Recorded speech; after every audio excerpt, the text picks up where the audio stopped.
The carriage wheel hit something in the dark. Rock or bone, Rebecca couldn't tell, and her body slammed against the wooden frame hard enough to steal her breath. Across from her, the man who'd introduced himself as Mr. Davidson barely shifted, one gloved hand steadying a leather satchel as if violence from the road was merely expected.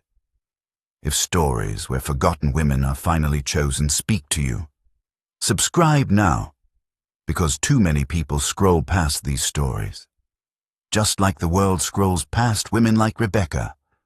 Also, download your free ebook titled She Was Forgotten. Until the Duke Arrived, a Victorian romance collection, by clicking the link in the pinned comment. The carriage wheel struck something brutal in the dark, and Rebecca Smith's body slammed sideways into the frame, her thread case flying from her lap. Across from her, the man who'd called himself Mr. Davidson moved with shocking speed, one hand catching her shoulder, the other steadying her before she could crack her head against the window. "Careful," he said, voice low and clipped. Snow hammered the glass in sheets so thick the world outside had disappeared entirely. The storm had swallowed the road, the trees, everything. Inside the cramped space, Rebecca could barely breathe without feeling how close he was. Too close, his hand still on her shoulder, warm through the thin wool of her traveling cloak. "I'm fine," she managed, pulling back sharply. He released her immediately, settling back into his corner as if nothing had happened, as if he hadn't just saved her from splitting her skull open. The documents he'd been reading lay scattered at his feet, but he made no move to retrieve them. Just watched her with that same unsettling focus he'd had since she'd climbed into this carriage 3 hours ago. "You should have taken the earlier coach," he said. Rebecca's jaw tightened. "There was no earlier coach, Mr. Davidson. The Ashford route runs twice weekly, you know that. Then you should have delayed your journey." The casual dismissal in his tone, as if her entire livelihood weren't dependent on arriving at the Thornwood estate by tomorrow evening, made something hot and sharp rise in her throat. She'd spent 6 years perfecting the art of swallowing responses like that. 6 years smiling through worse. "How convenient," she said instead, voice carefully even, "that men of means can simply delay their lives when weather proves inconvenient." His eyes narrowed. "That's not what I—" "Of course not," she cut in, turning toward the window. Her reflection stared back, pale and furious and pathetically close to tears. "I'm sure you were simply expressing concern." The silence that followed felt like a living thing. Rebecca counted her breaths. 1, 2, 3, and hated herself for caring what this stranger thought. He was just another passenger. Just another man who'd looked through her in a coaching inn and then, inexplicably, offered to share his private carriage when the public one had been overbooked. She should have been grateful. She was grateful. But gratitude always came with a price, and Rebecca had learned that lesson early. Accept help from men like him, and they'd remind you of it forever. Your charity case, your burden, your convenient good deed. The carriage lurched violently. Rebecca gasped, thrown forward. Mr. Davidson's hands were on her again, both of them this time catching her waist, steadying her as the entire vehicle tilted sickeningly to one side before slamming back down. Outside, voices shouted over the wind, the driver and footman arguing in tones sharp with panic. She was suddenly, mortifyingly aware of how her hands had flown to his chest, how solid he felt beneath the layers of wool and linen, how his face was inches from hers, close enough that she could see the exact moment his carefully controlled expression cracked into something raw. "Are you hurt?" His voice was different, now urgent, almost rough. "No," she whispered. He didn't let go immediately. For 3 heartbeats they stayed frozen like that, his hands on her waist, her fingers curled into his coat. Then he released her as if she'd burned him, already reaching for the door. "Stay here," he ordered, and was gone before she could respond. Cold air flooded the carriage. Rebecca pulled her cloak tighter, heart hammering, trying not to think about the heat of his hands or the way he'd looked at her, really looked, as if she were something that mattered, something that could break. The voices outside grew sharper. "Can't get through, sir. Road's completely blocked." "How far to the nearest inn?" "Half a mile, maybe less. But in this storm, then we go on foot." Rebecca's stomach dropped. She leaned toward the open door, snow immediately stinging her face. Through the swirling white, she could just make out the massive fallen tree blocking the road ahead, its trunk wider than the carriage itself. Mr. Davidson appeared at the door, snow already gathering on his dark hair. His face was grim. "We're stopping at an inn," he said. "The Blackmore Roadhouse. It's not far, but we'll have to walk." Rebecca stared at him. "In this? Unless you'd prefer to freeze to death in a carriage." His tone had that edge again, the one that made her feel impossibly small. "Gather whatever you need. We leave in 2 minutes." He was already turning away when she called out, "Mr. Davidson." He glanced back. "Thank you," she forced herself to say. "For earlier." Something flickered across his face. Surprise, maybe, or something harder to name. Then it was gone, replaced by that careful neutrality. 2 minutes, Miss Smith." Rebecca watched him disappear into the storm, then began gathering her belongings with shaking hands. The thread case, the small leather bag with her letters of reference and the coins she'd saved, everything she owned in the world, reduced to what she could carry. Outside, the wind howled, and Rebecca Smith, who had spent 24 years learning to expect nothing, felt the first whisper of something she couldn't name, something that tasted like danger, something that tasted like being seen. She had learned early not to expect to be chosen, not by family, not by employers, not by the world that seemed to have decided her place before she was old enough to protest it. Orphaned at 7, raised by an aunt who counted every spoonful of porridge as a debt Rebecca would never repay, she'd grown up understanding that her presence was tolerated, not treasured.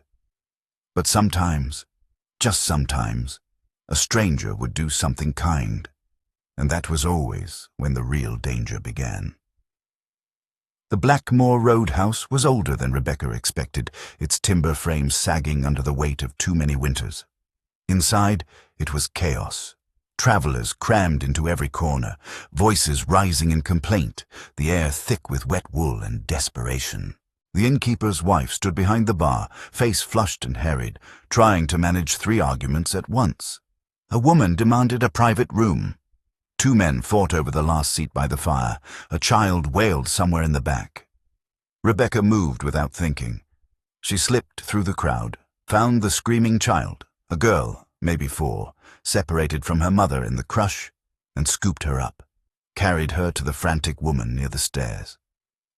Then she was at the bar, quietly taking orders from the innkeeper's wife, ferrying mugs of warmed cider to frozen travelers, her own exhaustion forgotten. "Bless you," the woman breathed, shoving a loose strand of grey hair from her face. "I don't know how—" "It's nothing," Rebecca said, already moving to clear a table. But she felt eyes on her. When she glanced up, Mr. Davidson stood near the hearth, snow still melting in his dark hair, watching her with that same unreadable intensity from the carriage. She looked away quickly, and an hour later, the worst of the chaos had settled. Rebecca found herself near the fire, finally still, her hands wrapped around a cup of something hot. Mr. Davidson appeared beside her without warning. "You have a talent for making yourself useful," he said. Rebecca bristled. "Is that meant to be a compliment?" "It's an observation." He studied her, head tilted slightly. "Most people wouldn't have noticed the child, or the innkeeper's distress." "Most people aren't used to being invisible," she said before she could stop herself. Something shifted in his expression, recognition maybe, or understanding.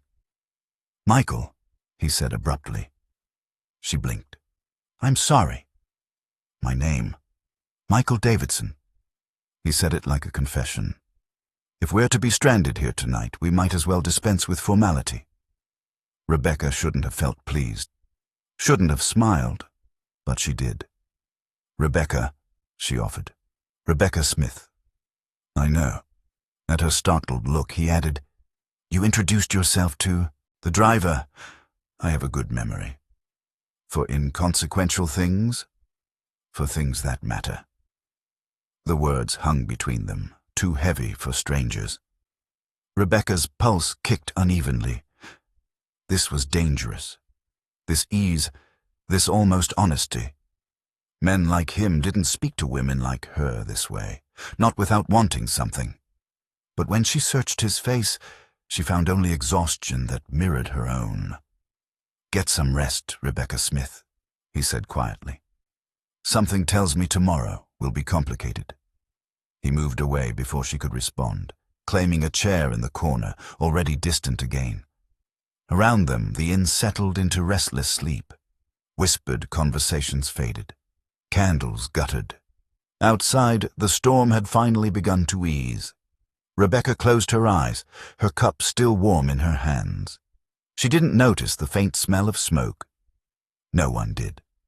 Not yet. Rebecca woke to screaming. For a confused moment, she thought she was dreaming, that the smoke choking her lungs was just the remnant of some nightmare. Then heat hit her face like a slap, and she lurched upright, coughing violently. Fire. The east wing was engulfed, flames racing up the old timber walls with terrifying speed. Orange light pulsed through the darkness, turning everything into shifting shadow and hellish brightness. People were running, shoving, trampling each other in their panic to reach the door. Rebecca stumbled to her feet, disoriented.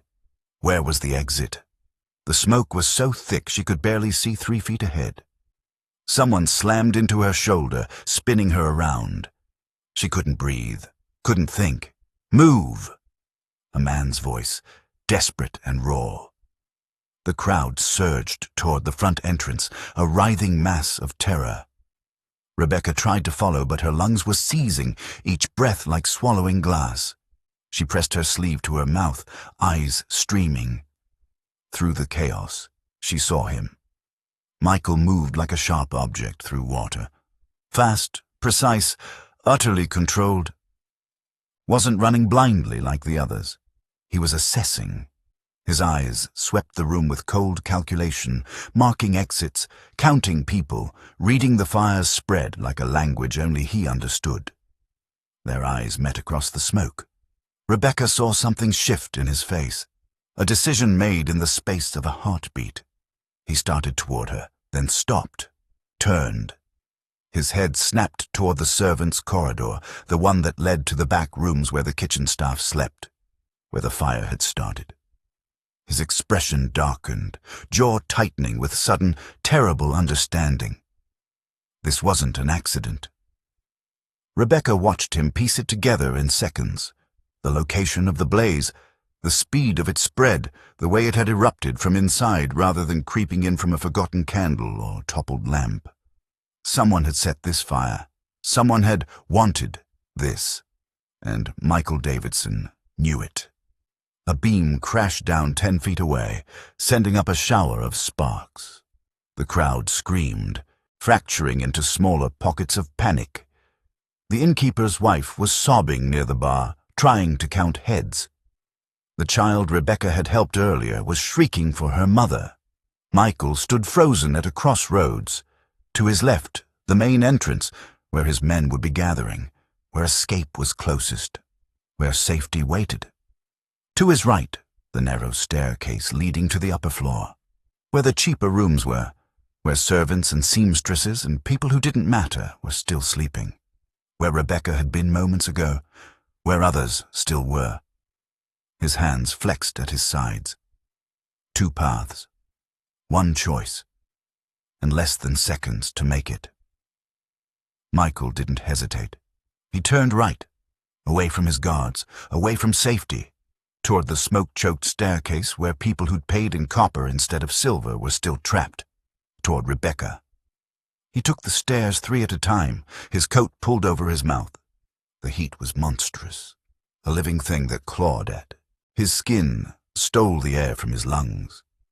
Timber groaned overhead. The inn was dying, collapsing inward like a struck heart. He found her on the landing. She was on her knees, coughing so hard her entire body shook, trying to help an elderly man to his feet. Ash streaked her face. Her eyes were wild with fear and smoke blindness. "Rebecca!" She looked up, and relief crashed across her features so raw it nearly staggered him. "I can't. He won't—" She broke off, coughing. Michael hauled the old man upright with one arm, practically carrying him. "Move. Now." They made it 5 steps before the ceiling gave way. Michael saw it coming, the way the beam shifted, the groan of splitting wood. He shoved the old man forward, spun, and threw himself over Rebecca, dragging her against the wall as timber and plaster exploded where they'd been standing. The impact drove the air from his lungs. Heat seared his back through his coat. Rebecca was pinned beneath him, gasping, her hands fisted in his shirt. "Can you walk?" His voice was ragged. Yes." He pulled her up. Her arm was burned, the sleeve of her dress charred and smoking. She bit back a scream, and Michael's vision went white with rage at whoever had done this. Later. He'd took their life later. Right now, he had to get her out. He swept her into his arms. She was lighter than he expected, all bone and terror, and ran. The staircase was collapsing behind them. Flames licked at his heels. Smoke turned the world into a nightmare of orange and black. Rebecca buried her face against his chest, struggling to breathe, and Michael felt something crack open inside him. Something he'd spent years keeping locked away. Not her, not this one. They burst through the doorway into the freezing night just as the inn's roof gave a final, splitting roar. People scattered. Michael kept running, putting distance between them and the Inferno. Rebecca still clutched against him. "Your Grace," a man's voice cut through the chaos. One of his guards, panic-stricken. "Your Grace, thank God." Michael froze. In his arms, Rebecca went rigid. Slowly, so slowly, she lifted her head. Her face was inches from his, smoke-stained and ash-streaked and utterly stricken. "Your Grace," she whispered. Behind them, the Blackmoor Roadhouse collapsed with a sound like the end of the world. If your heart just stopped at that choice, don't think. Subscribe now, because the moment he chose her, everything changed. Dawn broke gray and merciless. Rebecca woke on a makeshift pallet in someone's barn, her burned arms screaming beneath crude bandages. Around her, other survivors, huddled in blankets, speaking in hushed, traumatized whispers. The air still smelled of smoke. She tried to sit up and immediately regretted it. Pain lanced through her ribs, her lungs, the blistered skin of her forearm. A woman, the innkeeper's wife, somehow still alive, pressed her gently back down. "Easy, dear. You breathed in a lot of smoke." Rebecca's throat felt like she'd swallowed broken glass. "The others?" Most made it out. The woman's face crumpled. "Not all." Across the barn, Rebecca saw him. Michael, no, not Michael, His Grace, the Duke of Ashford, stood with a cluster of men in expensive coats, speaking in low, urgent tones. Even covered in ash, even exhausted, he radiated authority, command, the kind of power Rebecca had spent her life learning to avoid.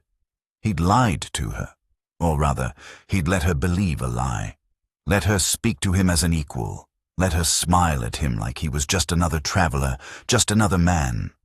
And all the while he'd been, "He saved you, you know." The innkeeper's wife followed Rebecca's gaze. "Carried you out himself, wouldn't let anyone else touch you." The words should have brought comfort. Instead, they brought shame so acute Rebecca wanted to crawl out of her skin. Duty, that's what it had been. The charitable impulse of a nobleman toward someone beneath his station. Or worse, guilt, because she'd been in his carriage, under his nominal protection when disaster struck. She'd been a responsibility, an obligation, nothing more. Michael glanced toward her then, as if sensing her stare. Their eyes met across the barn, and something raw flickered in his expression. Relief, maybe, or concern. He started toward her. Rebecca turned her face away, sudden tears burning behind her smoke-ravaged eyes. "Miss Smith." His voice was closer now, right beside her pallet. She kept her eyes fixed on the barn wall, jaw clenched. "Are you in pain? The physician said—" "I'm fine, Your Grace." Her voice came out flat, distant, the voice she used with employers. Silence. She could feel him standing there, radiating barely controlled tension. "Rebecca, please." She forced herself to look at him. "Please ask them to move me. Somewhere else. Anywhere else." His face went carefully blank.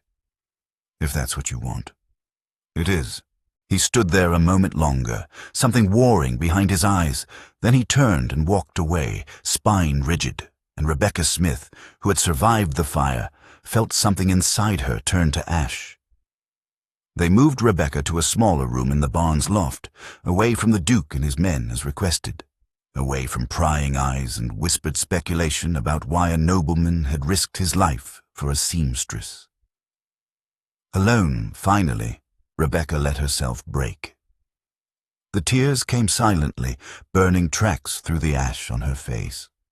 She'd cried like this before, at 7, when her aunt had made it clear she was a burden. At 12, when the housekeeper had told her she was lucky anyone kept her at all. At 19, when the gentleman whose children she'd tutored had looked at her like she was something he could take. Being invisible had been survival. Being overlooked had been safety. But being seen, being chosen, even once, was infinitely worse, because now she knew what it felt like. Now, she'd carry the memory of his hands steadying her, his body shielding hers, his voice raw with something that had felt startlingly like fear. And she'd spend the rest of her life knowing it had meant nothing, just duty, just guilt, just another powerful man doing the minimum required by decency. The wound of it was worse than the burn on her arm. Below, in the barn's main floor, Michael stood over the remnants of evidence his men had retrieved from the inn's ruins. "Oil-soaked rags," his captain said quietly. "Deliberately placed in the servants' corridor, near your quarters, Your Grace." Michael's jaw tightened. "They knew I was there." "Someone did." The man's expression was grim. "The fire was meant to flush you out, or took your life in the chaos. And instead," Michael's hands flexed, "how many passed away?" 3. Could have been 30. Michael closed his eyes. 3 lives lost because someone wanted him passed away. And Rebecca had nearly been the 4th, would have been if he'd chosen differently, if he'd gone left instead of right. "There's another problem, Your Grace." His captain shifted uncomfortably. "People saw you save the girl. They're talking." "Let them talk." "With respect, sir, if whoever set that fire learns you pulled her out yourself, that you—" He trailed off meaningfully. "She becomes leverage, a target." The words hit like a physical blow. Michael looked up toward the loft, where Rebecca was hidden away, asking to be moved from him, desperate to pretend none of it had happened. He'd chosen her once, and that single choice, that split-second decision in a burning building, might have signed her death warrant. "Double the guard," he said, voice hollow, "and don't let her out of your sight." Rebecca found him in the barn at dusk, standing alone near the horses, staring at nothing. She'd spent the day rehearsing what she'd say, how she'd thank him politely, formally, the way one thanked a benefactor, how she'd make it clear she expected nothing, owed nothing, was nothing to him. But when she saw him, saw the rigid set of his shoulders, the exhaustion carved into his face, the rehearsed words died in her throat. "Why?" The question came out raw, accusatory. Michael turned slowly. His eyes were hollow. "Why what? Why did you save me?" Her voice shook. Was it guilt, obligation, some nobleman's idea of charity? Rebecca, don't. She stepped closer, fury and hurt blazing through her. Don't pretend it was anything else. You lied about who you were. Let me think we were... She choked on the word. I was a responsibility, a burden you had to discharge. Is that what you think? His voice was dangerously quiet. What else am I supposed to think? That may be. He stopped, dragged a hand through his hair, and she saw it tremble. That maybe I noticed you long before that fire. Rebecca froze. In the carriage, he continued, words coming faster now, something cracking open. When you steadied that child instead of yourself. At the inn, when you helped the innkeeper's wife without being asked. The way you apologized for existing when you'd done nothing wrong. His laugh was bitter. Do you know how rare that is? Someone who gives without expecting, who sees others when the world refuses to see them. That's not, I saw you, Rebecca. He was closer now, intensity burning in every word. Before the fire, before the smoke. I saw you, and when I reached that staircase and had to choose, his voice broke. It wasn't duty, it wasn't guilt. Then what was it? She whispered. Terror. The word came out like a confession. Absolute soul-destroying terror at the thought of you burning while I escaped. At the idea of never knowing if you made it out. Of spending the rest of my life wondering if you'd called for help that never came. Rebecca's breath caught. You don't even know me. I know you're the first person in 6 years who spoke to me like I was human instead of a title. His eyes were fierce, desperate. I know I'd make the same choice again. Every time, even knowing it puts you in danger, even knowing you'd rather I hadn't. The confession hung between them, too raw to take back. Danger? Rebecca's voice was very small. Michael's expression shuttered, and she saw him realize what he'd said, what he'd revealed. The fire wasn't an accident, he said finally. Someone tried to take my life, and now... He looked away, jaw clenched. Now anyone I'm seen to care about becomes a target. Care about. The words echoed in Rebecca's head, rewriting everything she'd believed about that night, about him. I'm sorry, he said quietly. For lying. For choosing you when it would have been safer to let you go. For... Stop. Her voice was steadier now. Stop apologizing for saving my life. Their eyes met, and Rebecca Smith, who had spent 24 years being invisible, realized that being truly seen, being chosen not out of duty but out of raw, terrified need, was the most dangerous thing that had ever happened to her. It was also the only thing that felt real. If you've ever felt invisible, and this moment hit you, subscribe now. And if you won't, tell us in the comments why stories like this don't matter to you. They stood in the barn's lengthening shadows, the confession still hanging between them like smoke. Michael was the first to break the silence. I can protect you, he said. My estate is fortified, guarded. No one would dare touch you there. Rebecca's heart stumbled. As what? As yourself. He cut her off firmly. Under my protection, yes, but not my possession. Not my... anything unless you chose it. His voice gentled. I'm offering safety, Rebecca. Nothing more. Nothing less. And if I refuse, then I'll arrange passage for you. Wherever you want to go, with enough money to start over. Somewhere far from London. Somewhere. They'll never connect you to me. He paused. You'll be invisible again.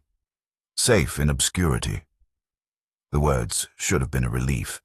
Instead, they felt like a door closing. You're asking me to choose, Rebecca said slowly, between staying hidden or stepping into your world. Into danger. I'm asking you to choose for yourself.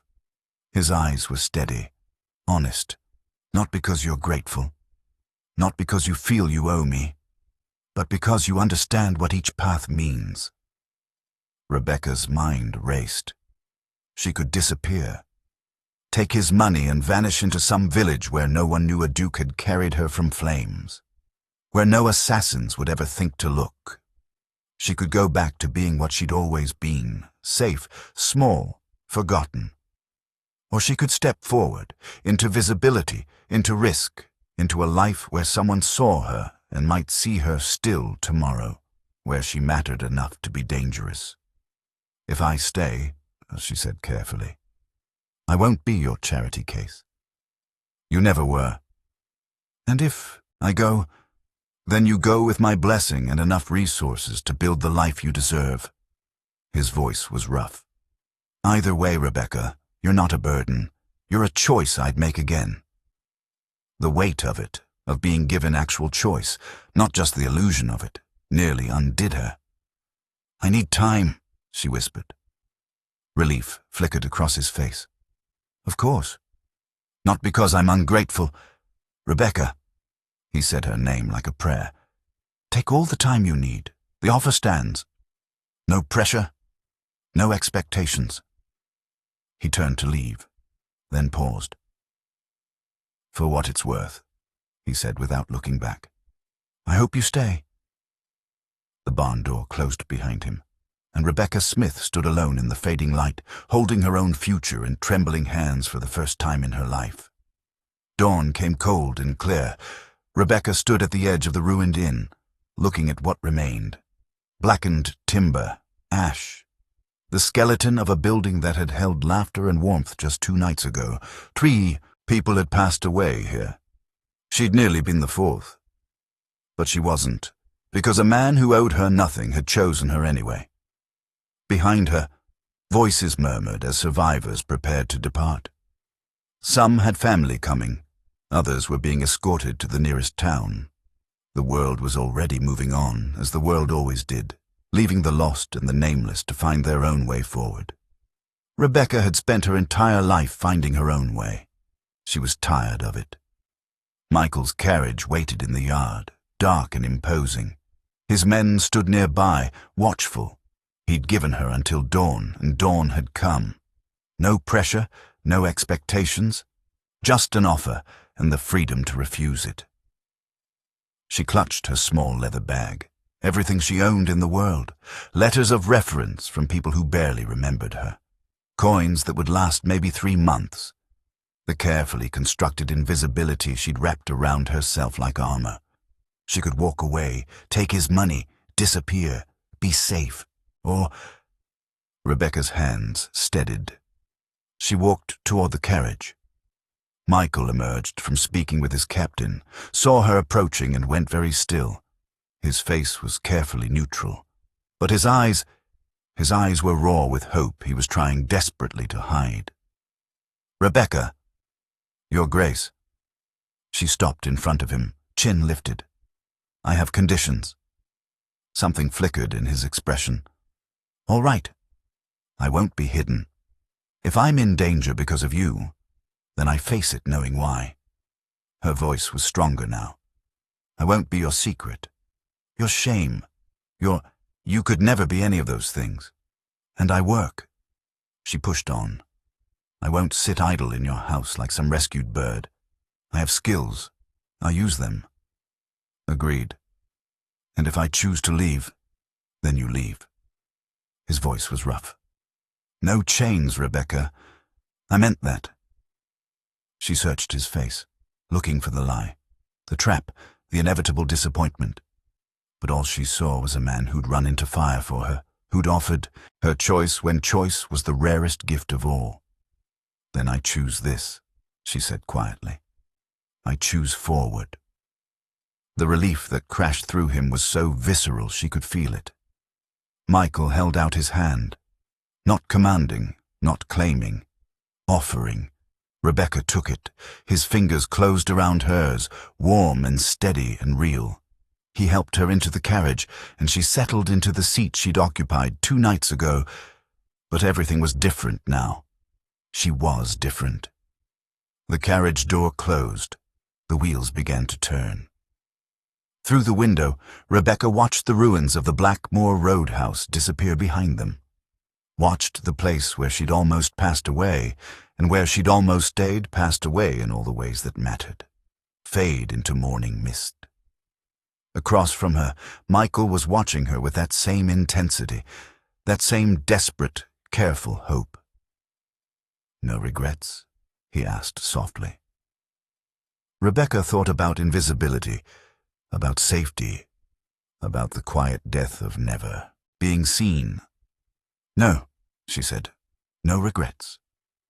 The road stretched ahead, uncertain and dangerous and utterly unknown, and Rebecca Smith, who had been chosen once by a duke in firelight, chose herself at last, chose risk over safety, chose visibility over shadows, chose the terrifying, exhilarating possibility that maybe, just maybe, she had always been worth choosing.